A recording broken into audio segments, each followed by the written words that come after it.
यूं ना निहारो अरे पहरेदारो, यूं ना निहारो गरीब सुदामा विनय कर रहा है।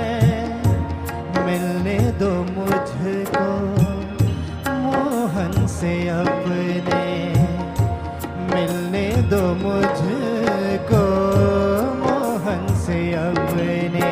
या कह दो सखा उसके दर पे खड़ा है, कह दो सखा उसके दर पे खड़ा है। अरे पहरेदारों यूं ना निहारो अरे पहरेदारों यूं ना निहारो।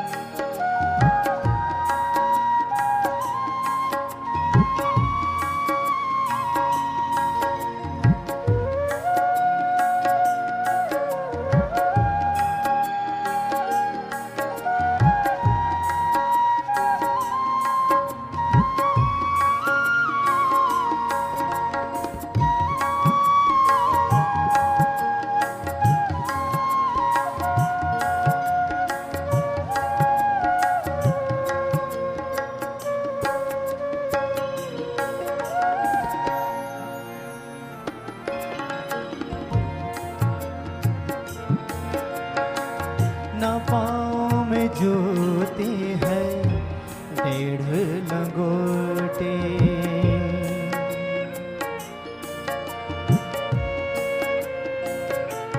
हो ना तन पे कपड़े हैं हाथ में सोटी।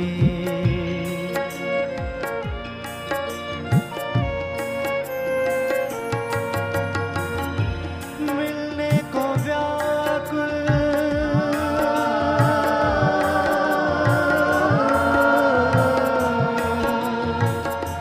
मिलने को व्याकुल सुदामा है, कह दो तेरे तरस की आस भरा है, तेरे तरस की आस भरा है। अरे पहरेदारों यूं ना निहारो अरे पहरेदारों यूं ना निहारो गरीब सुदामा विनय कर रहा है। मिलने दो मुझको मोहन से अपने, मिलने दो मुझको मोहन से अपने।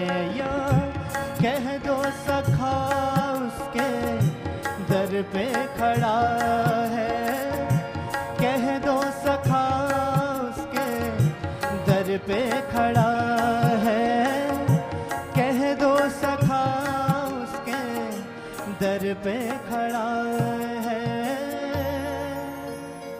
कह दो सखा उसके दर पे खड़ा है।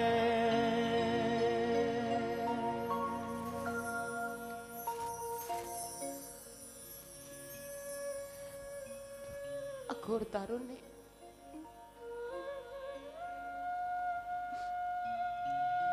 सुदामा का संदेश द्वारिकाधीश तक पहुंचाया। द्वारिकाधीश कोई मिलने आया है और नाम अपना सुदामा बताता है। प्रभु ने कहा, क्या कहा, कौन मिलने आया है? प्रभु सुदामा कह रहा था, मेरा सुदामा आया है, मेरा परम सखा मुझसे मिलने के लिए आया है। प्रभु उसी वक्त सिंहासन से खड़े हो गए, पटका जमीन पर गिर गया और नंगे पांव दौड़ रहे अपने मित्र से मिलने के लिए। बार बार रुक्मिणी जी कह रही है, प्रभु पादुका तो पहनने, लेकिन आज प्रभु को पादुका का भान नहीं। प्रभु दौड़े चले जा रहे हैं। प्रभु ने मार्ग के सारी बाधाओं को हटाते हुए द्रुत गति से सुदामा की ओर कदम बढ़ाया और जाते ही सुदामा को पहले प्रणाम किया और फिर सुदामा को अपनी भुजा पास में बांध लिया। ये मिलन कोई साधारण मिलन नहीं है, ये एक भक्त का भगवान से मिलन है, एक गरीब का एक अमीर से मिलन है, ये क्षुद्रता का विशालता से मिलन है, ये धरती का आकाश से मिलन है। और प्रभु बार बार सुदामा को देखते हैं और फिर अपने भुजा पाश में बांध लेते हैं। आज प्रभु को सुदामा के श्रम कणों की दुर्गंध नहीं आई है। प्रभु ने सुदामा का धूल दूसरी शरीर नहीं देखा। प्रभु देख रहे हैं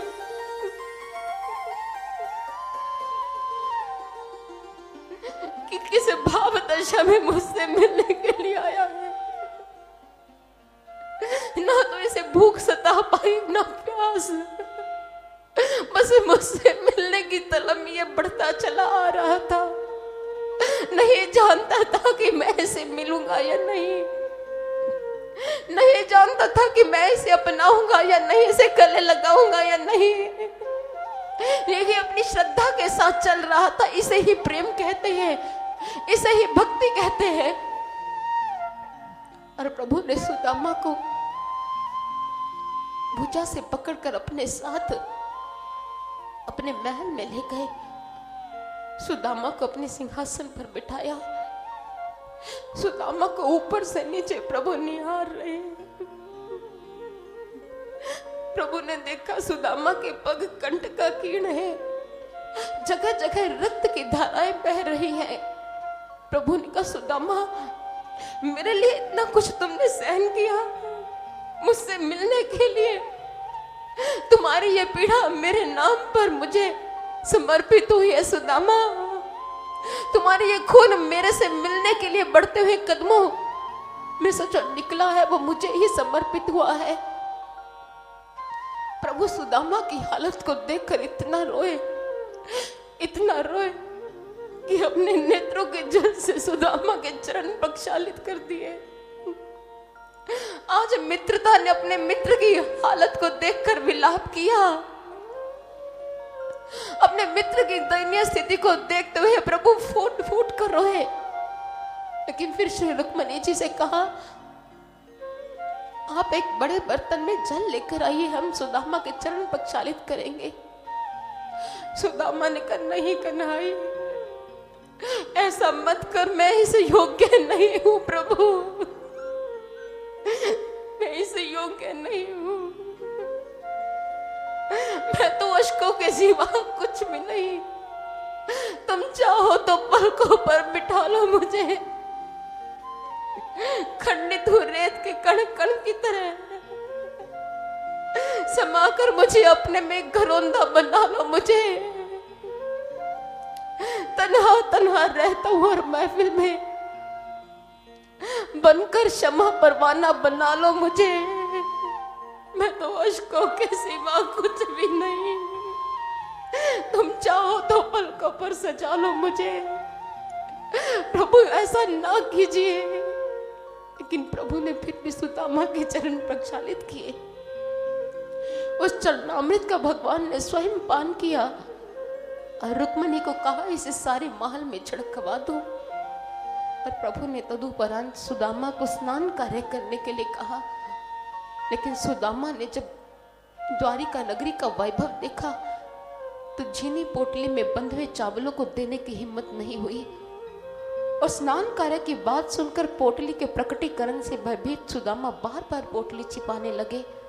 लेकिन कृष्ण को पता चल गया तो उन्होंने आगे बढ़कर पोटली छीन ली।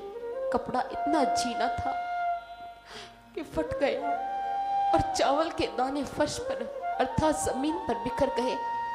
प्रभु आगे बढ़े, चावल के दानों को जमीन से उठाया, अपनी मुट्ठी में लिया और मुख में डाल लिया। प्रभु ने कहा, ये एक मुट्ठी चावल मेरे साथ सारे विश्व को तृप्त करने का सामर्थ्य रखते हैं। प्रभु ने दूसरी मुट्ठी में फिर चावल लिए। चावल